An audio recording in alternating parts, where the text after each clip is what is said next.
بسم اللہ الرحمن الرحیم۔ علیکم ورحمۃ اللہ وبرکاتہ۔ عزیز طلبہ کرام، کیسے ہیں آپ؟ سب خیر و عافیت سے ہیں؟ آج سبق نمبر 56 میں ہم باب زکوٰۃ العروض، سامان تجارت کی زکوٰۃ کے احکامات پڑھتے ہیں۔ یعنی سونا چاندی کے علاوہ کوئی بھی چیز جس کو آپ فروخت کرنے کی نیت سے خریدتے ہیں کہ میں اس سے آگے نفع کماؤں گا اور کمائی کروں گا اس کے ذریعے سے، چاہے وہ زمین ہو، منقولی چیزیں ہوں یا غیر منقولی چیزیں ہوں، پلاٹ ہو، مکان ہو، بلڈنگ ہو، یا کوئی اور چیز ہو، دکان آپ نے ڈالی ہوئی ہے، مال آپ نے مارکیٹ سے اٹھایا ہے، آگے فروخت کرنے کی نیت ہے، کچھ بھی چیز ہو جو جس میں آپ کی نیت تجارت کی ہے، تو اس کے اوپر آپ کے اوپر زکوٰۃ لازم ہے۔ اب طریقہ یہ ہوگا کہ جب سال گزر جائے گا، خریدنے کے بعد آپ کے اوپر جب آپ کے پاس اس مال کا سال گزر گیا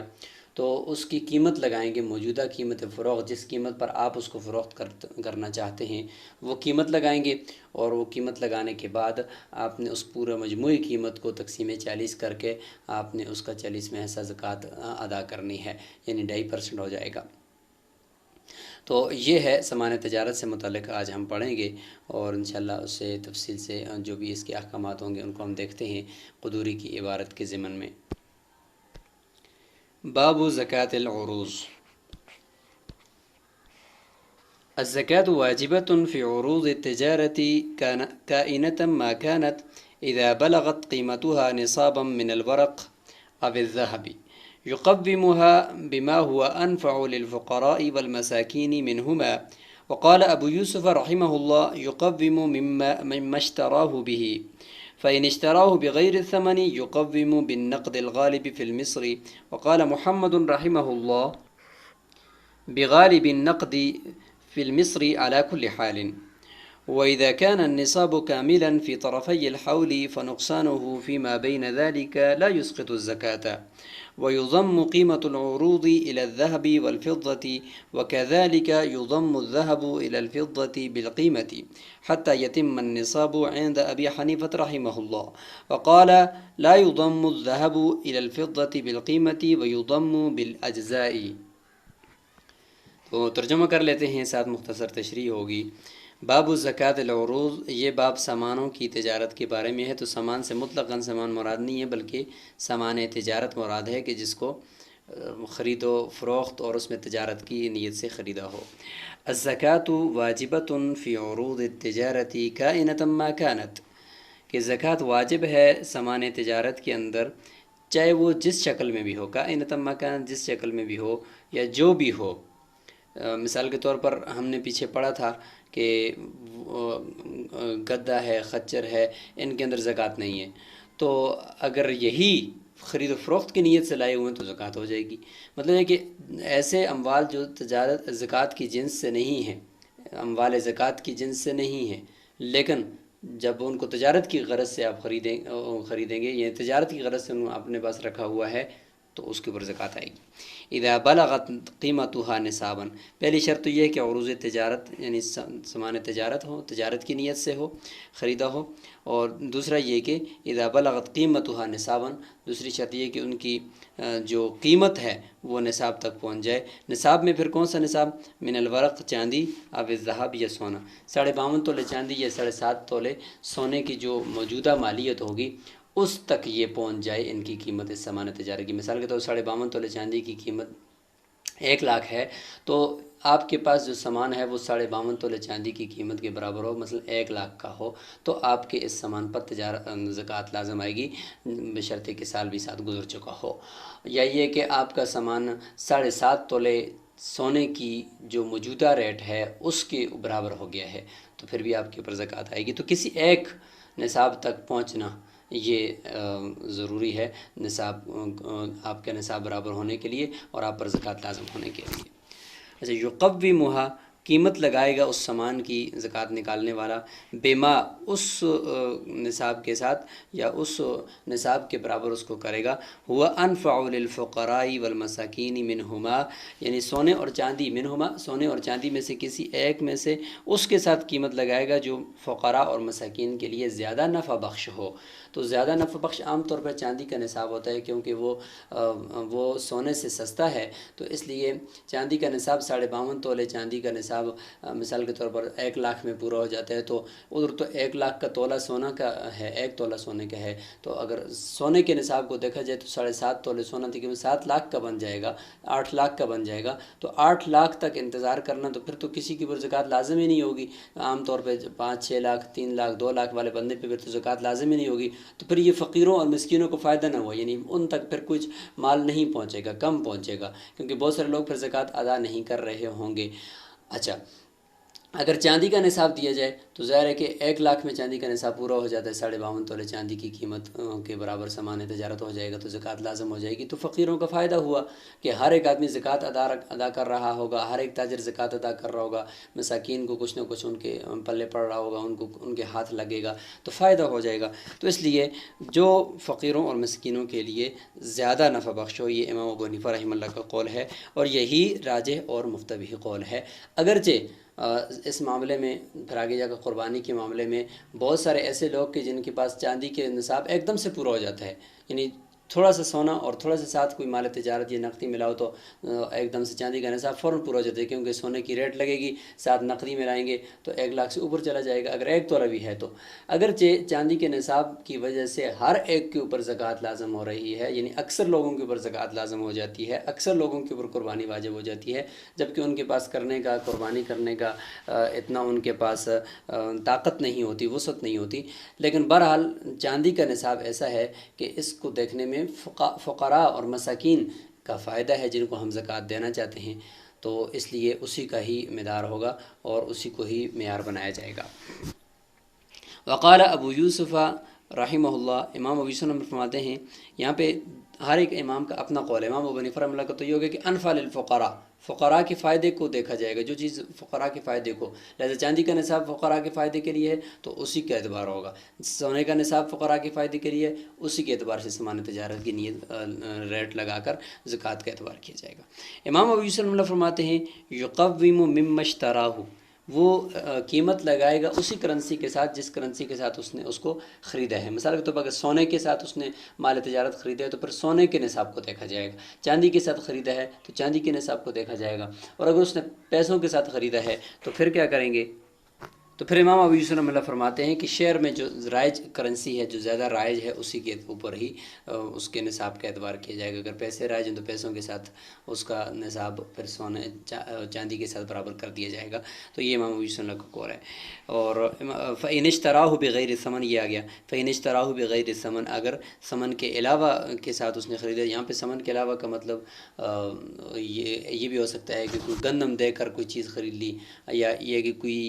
کرنسی کے علاوہ کوئی چیز دے کر خرید لی، کوئی جانور دے کر کوئی چیز خرید لی، تو پھر اس چیز کی جو ہم قیمت لگائیں گے تو پھر شہر میں جو غالب سکہ ہے اس وقت جو آپ دیکھ رہے ہیں کرنسی چل رہی ہے تو اس اعتبار سے سونے کی چل رہی ہے تو سونے کے اعتبار سے، چاندی کے اعتبار سے یہ کرنسی یعنی پیسے کے اعتبار سے اس کے دیکھ کر پھر اس کے بعد ظاہر ہے کہ جب پیسے کے اعتبار سے ہم اس کی ریٹ لگائیں گے، موجودہ ریٹ سال گزرنے کے بعد جو سال کے آخر کی ریٹ ہوتی ہے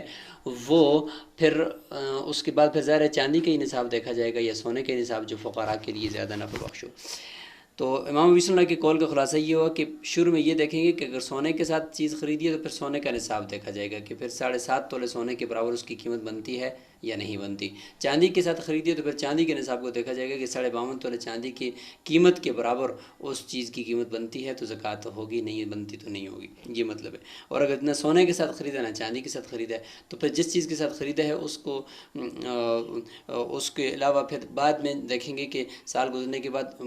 شہر میں رائج کون سی کرنسی ہے، تو جو شہر میں زیادہ رائج کرنسی ہے اسی کے ساتھ اس کی قیمت لگا کر چاندی یا سونے کے نصاب کے ساتھ اس کو کمپیریزن کر دیا جائے گا۔ یقوم بالنقد الغالب فی المصر، شہر کے اندر جو غالب کرنسی ہے اس کے ساتھ قیمت لگائی جائے گی۔ وقال محمد رحمہ اللہ، امام محمد رحمہ اللہ فرماتے ہیں کہ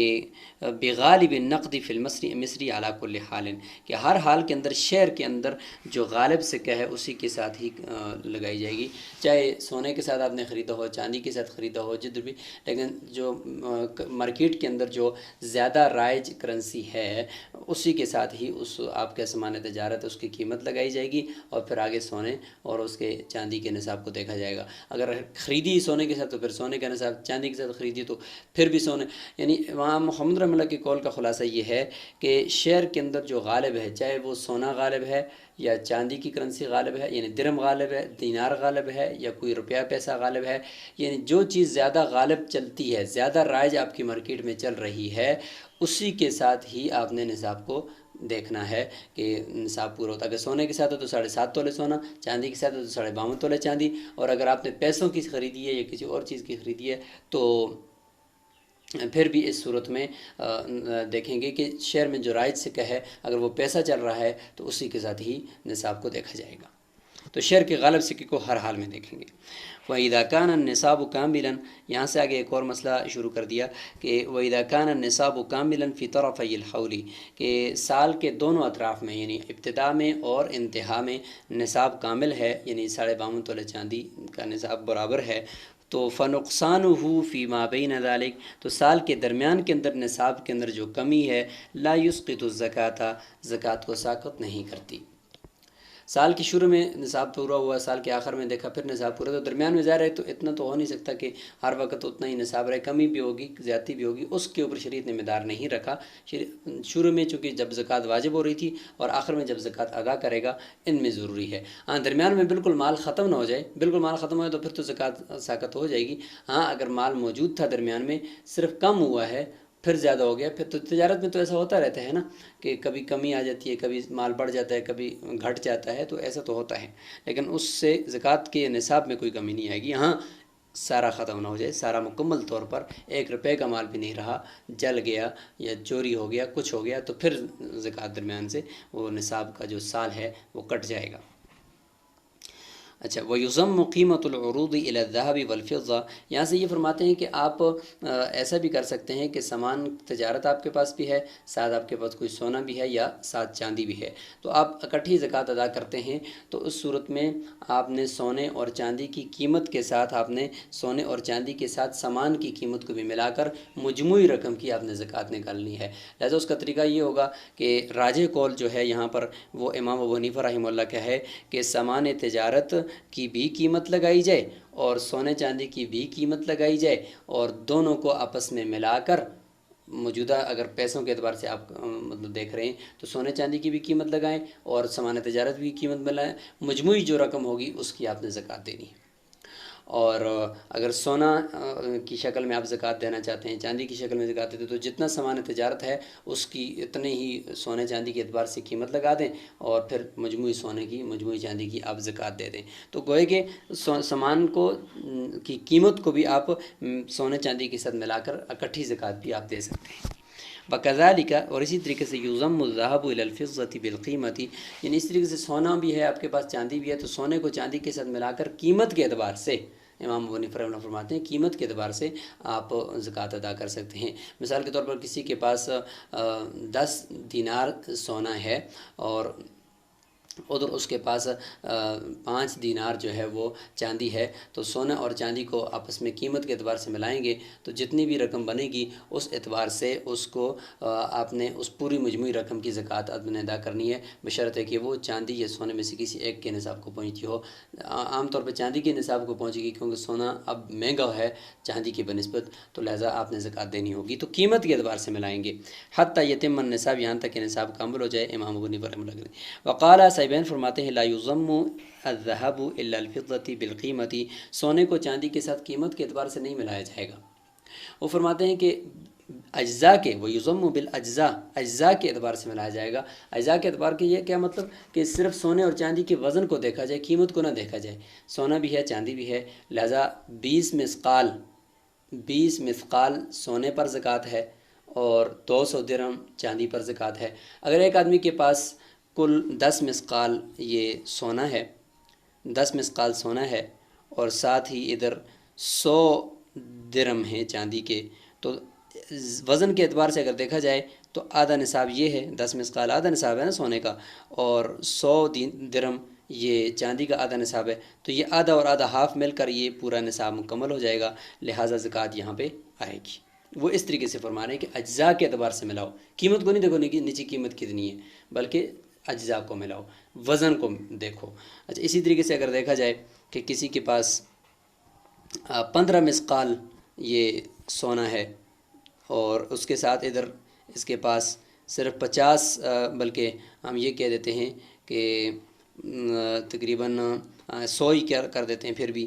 100 کر دیں، 100 درہم ہیں، تو پھر بھی دیکھیں ادھر 100 درہم اپنے نصاب کا وہ آدھا ہے، اور 15 مثقال اپنے نصاب کا آدھے سے بھی زیادہ ہے، تقریباً تیسرا حصہ ہے، 3 حصے ہیں، تو پھر بھی زکوٰۃ آئے گی۔ اگر کسی کے پاس 5 مثقال سونا ہے اور ادھر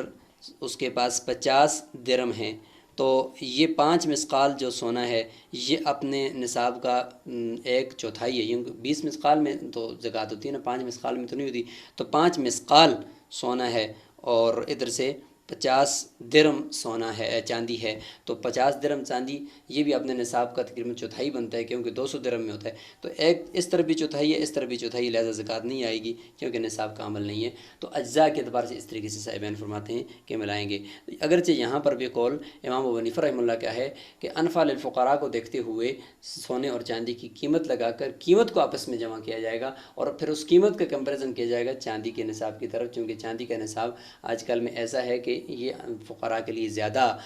فائدہ مند ہے کہ یہ ایک دم سے مکمل ہو جاتا ہے اور فقراء تک زکوٰۃ ہر ایک آدمی پہنچانے کی پھر کوشش کر سکتا ہے۔ تو یہ آپ کے سامنے آج سامان تجارت سے متعلق ہو گیا، اور خلاصہ یہی ہے کہ سامان تجارت آپ کے پاس چاہے جس شکل میں بھی ہو وہ آپ نے اس کی زکوٰۃ دینی ہے، سال گزر جائے اور تو لہٰذا آپ نے فقیروں کو دیکھ کر کہ ان کے لیے فائدے کے لیے کون سا نصاب ہے، سونے کا نصاب زیادہ فائدہ مند ہے یا چاندی کا، پھر آپ نے اس اپنے سامان تجارت کی قیمت لگا کر اس مجموعی قیمت کو سونے یا چاندی کے نصاب کے ساتھ دیکھنا ہے کہ پورا ہوتا ہے یا نہیں ہوتا، جب ہو رہا ہے تو آپ نے اس کی زکوٰۃ نکال دینی ہے۔ کچھ جدید مسائل کو بھی دیکھ لیتے ہیں۔ تو یہ کمپنیوں کے جو شیئرز ہوتے ہیں، کمپنیوں کے اندر حصص کا کاروبار جو ہے، اسٹاک مارکیٹ کا کاروبار، وہ انشاءاللہ آگے کتاب البیوع کے اندر ہم تفصیل سے ڈسکس کریں گے۔ یہاں پہ صرف اس کی زکوٰۃ کے متعلق ہم بات کرتے ہیں کہ کوئی آدمی اگر کسی کمپنی کی شیئرز خریدتا ہے تو اس میں بھی ظاہر ہے کہ وہ نفع کما رہا ہوتا ہے، کہ کمپنی کے ساتھ وہ بزنس میں اشتراک کر رہا ہوتا ہے، حصہ دار بن جاتا ہے، پھر اس شیئرز کو آگے وہ خریدتا ہے، پھر آگے دوسروں پر فروخت کرتا ہے، تو اس میں شیئرز پر زکوٰۃ آئے گی یا نہیں آئے گی۔ تو اس میں پہلی صورت یہ ہے، 3 صورتیں ہم یہاں پہ ڈسکس کرتے ہیں کہ اگر کمپنی ایسی کہ وہ تجارت کرتی ہے، مثلا لوہا، کپڑا، سیمنٹ، الیکٹرانک سامان وغیرہ وہ چیزیں فروخت کرتی ہے، تو شیئرز پر بھی زکوٰۃ آئے گی، کیونکہ اس کے ذریعے سے آپ نفع کما رہے ہیں اور منافع کے اوپر جو منافع بھی آ رہا ہے، تو یہ دونوں چیزیں ٹھیک ہیں، کیونکہ نیچے خود کمپنی بالفعل وہ کام کر رہی ہے، لہذا شیئرز کے اوپر بھی آئے گی زکوٰۃ اور اس کے نفع پر بھی آئے گی۔ اور دوسری صورت یہ ہے کہ کمپنی ایسی کمپنی کے شیئرز آپ نے خریدے ہوئے ہیں کہ جو تجارت نہیں کرتی ہے بلکہ محض کرایہ وغیرہ وصول کرتی ہے، مثلا ریلوے کمپنی ہے، بس کمپنی ہے، تو اس کے صرف شیئر کا جو منافع ہے اس کے اوپر زکوٰۃ آئے گی، خود شیئرز کے اوپر زکوٰۃ نہیں آئے گی، ظاہر نفع ملے گا تو تب اس کے زکوٰۃ ہے۔ اور تیسرا یہ کہ شیئرز ایسی کمپنی کے ہیں جو خام مال خرید کر سامان اور چیزیں تیار کرتی ہے، اس میں چیزیں تیار ہوتی ہیں اور پھر اس کے بعد وہ فروخت کرتی ہے، تو اس میں شیئرز اور منافع دونوں پر زکوٰۃ آئے گی۔ بعض لمیٹڈ کمپنیاں ہوتی ہیں کہ بہت سارے لوگ پرائیویٹ مل کر وہ پرائیویٹ کمپنیاں کے اندر ان کا اشتراک ہوتا ہے، چیزیں ان کا کاروبار، ان کا پیسہ مشترک ہوتا ہے، تو ظاہر ہے کہ وہ جو مشترک پیسہ ہے تو وہ کسی ایک شخص کے پاس نہیں ہے، کیونکہ نصاب چاندی کا جب نصاب مکمل ہوگا تو وہ ایک شخص کے پاس اس کا نصاب الگ سے دیکھا جاتا ہے، تو لہٰذا اگر کسی تھوڑے تھوڑے پیسے مل کر وہ ایک کمپنی کے پاس اتنا ہو گیا کہ وہ نصاب سے زیادہ ہو گیا ہے، لیکن اگر ہر ایک کا الگ الگ ملکیت دیکھی جائے تو وہ نصاب کو نہیں پہنچتی، تو ہر ایک کی الگ الگ حیثیت کو دیکھا جائے گا کہ اگر کسی کی الگ رقم اتنی ہے جو کمپنی کو اس نے جو دی ہوئی ہے اور اس میں پیسے کاروبار میں لگائی ہوئی ہے اور وہ زکوٰۃ کے نصاب تک پہنچتی ہے تو وہ زکوٰۃ ادا کرے گا، ورنہ نہیں کرے گا۔ مجموعی طور پر جو کمپنی کا جو ہے مال، اس کے اوپر یا اس کے جو اس کے پاس جو پیسہ پڑا ہوا ہے اس کے اوپر زکوٰۃ نہیں ہے، ہر ایک شریک کے الگ مال کو دیکھا جائے گا۔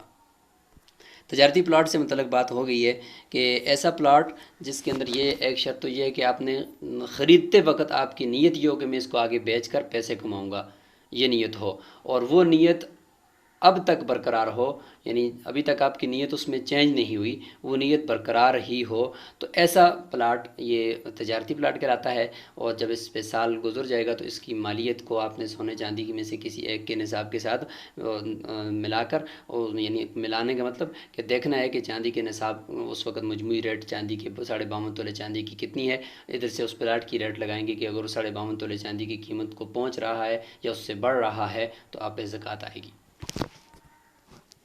یہ کچھ بطور مثال کے ہم مثالیں آپ کو دے رہے ہیں، باقی زکوٰۃ کے تو بہت سارے احکامات ہیں، تو کچھ مسائل جو جدید آپ کے سامنے آ رہے ہیں تو ان کو آپ بطور مثال کے لے لیں، ان کو پھر دوسری جگہوں پہ آپ فٹ کر سکتے ہیں۔ مرغی فارم ہے تو اس فارم میں، پولٹری فارم کے اندر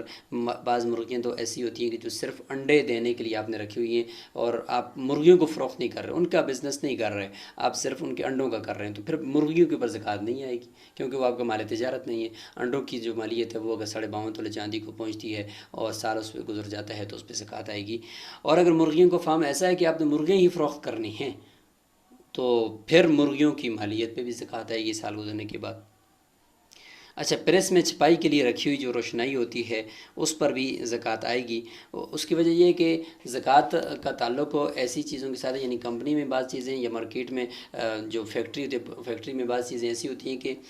جن کا اثر نہیں ہوتا، یعنی وہ بالکل ختم ہو جاتی ہیں، بالکل استعمال ہوئی اور وہ ختم ہوگی، جیسے کہ مطلب آپ سمجھ لیں کہ کوئی صابن وغیرہ ہے یا کوئی ایسی چیز ہے کہ استعمال ہوئی اور وہ ختم ہوگی، اس پہ بھی زکوٰۃ نہیں آئے گی، کیونکہ وہ استعمال ہوگی، آپ سے ختم ہوگی، نکل گئی ہے۔ اور بعض چیزیں ایسی ہوتی ہیں کہ وہ استعمال کے بعد باقی رہتی ہیں، جیسے کہ دیکھیں فیکٹری کی جو مشینری ہے وہ ساری واپس رہتی ہے، اس کو وہ وہاں پہ موجود ہے۔ اور بعض چیزیں ایسی ہیں کہ جو یعنی نہ وہ موجود ہوتی ہیں من کل وجہ، اور نہ من کل وجہ وہ ختم ہوتی ہیں، جیسے کہ کلرز ہیں، پینٹ ہے، کلر ہے کمپنیوں کا کہ وہ موجود رہتا ہے۔ اس طریقے سے یہ لکھائی کی روشنائی ہے، تو اگرچہ ایک طرف سے تو وہ خرچ ہو گئی ہے، اب آپ کے پاس وہ واپس نہیں آ سکتی، لیکن دوسری طرف اس کا اثر باقی ہے، اس کا کلر کا اثر نظر آ رہا ہے، روشنائی کا اثر نظر آ رہا ہے۔ تو اس طرح کی جو چیز ہو کہ جس کا اثر باقی رہے اور وہ من کل وجہ وہ خرچ بھی ہو جائے اور اس کا اثر بھی باقی رہے، اس کے اوپر زکوٰۃ آئے گی، چاہے وہ روشنائی ہو یا فیکٹری کے اندر کوئی اور چیزیں ہوں۔ ان کو آپ دیکھ سکتے ہیں کہ من کل وجہ آپ کے پاس باقی بھی نہیں ہے، من کل وجہ بالکل ختم بھی نہیں ہوئی، بلکہ کچھ نہ کچھ اس کا اثر آپ کو دکھائی دے رہا ہے پروڈکٹ کے اندر، تو اس خام مال کے اوپر بھی آپ کو زکوٰۃ دینی ہوگی۔ اسی طرح فارموں میں بہت بڑی تعداد میں مرغیوں یا مچھلی فارموں کے اندر خوراک ان کی جو ہوتی ہے وہ استعمال کرنے کے لیے پورا سال کے لیے وہ سٹاک کر دی جاتی ہے، تاکہ وہ وقتاً فوقتاً ضرورت پڑے اس کی، تو وہ جو خوراک سٹاک کی ہے ان کے لیے، تو کیا اس خوراک پہ زکوٰۃ آئے گی؟ تو وہ بھی اسی اصول کے تحت آئے گا کہ جو چیز فیکٹری کے اندر یا آگے آپ کی دکان کے اندر جو آپ کام کر رہے ہیں، چیزیں تیار کر رہے ہیں، تو اس دوران جو چیز آپ کی بالکل ختم ہو جاتی ہے اور اس کا اثر بھی ختم ہو جاتا ہے تو اس پہ زکوٰۃ نہیں آئے گی۔ تو یہ خوراک بھی ایسی ہے کہ وہ ختم ہو جاتی ہے اور وہ آپ کے پاس باقی نہیں رہتی، اس وجہ سے اس کے اوپر بھی زکوٰۃ نہیں آئے گی۔ تو یہ کچھ مسائل تھے آپ کے سامنے ڈسکس ہوئے، کچھ جدید مسائل۔ تو یہ سارا ایسا نہیں ہے کہ ان سب کا استیعاب ہو گیا، کچھ مثالیں ہیں، آپ مزید ان کے اوپر ریسرچ کریں، دیکھیں اور جدید مسائل کو پڑھیں، نیچے اسی کتاب کے حاشیے کو پڑھیں تو انشاءاللہ بہت ساری چیزیں آپ کے سامنے واضح ہو جائیں گی۔ آج ہم نے سامان تجارت کی زکوٰۃ سے متعلق پڑھا ہے۔ خلاصہ یہ ہے کہ اس سامان تجارت جس قسم کا بھی ہو، جس شکل میں بھی ہو، آپ نے اس کی قیمت لگانی ہے، موجودہ قیمت، یعنی جس وقت آپ زکوٰۃ دے رہے ہیں، اور اس کی قیمت کو دیکھیں گے کہ سونے اور چاندی کی قیمت یعنی نصاب کے جو برابر ہے پہنچتا ہے یا نہیں پہنچتا۔ اگر 52.5 تولے چاندی کے نصاب کو وہ پہنچ رہا ہے تو اس مجموعی قیمت یعنی سامان کی جو قیمت آپ نے لگائی ہے اس کی آپ نے زکوٰۃ دینی ہے، اور اس کو مجموعے کو آپ نے 40 پر تقسیم کر کے جو جواب آئے گا وہ آپ کا مال زکوٰۃ ہوگا، وہ آپ نے اللہ کے راستے میں کسی فقیر یا مسکین کو دینا ہے۔ السلام علیکم ورحمۃ اللہ وبرکاتہ۔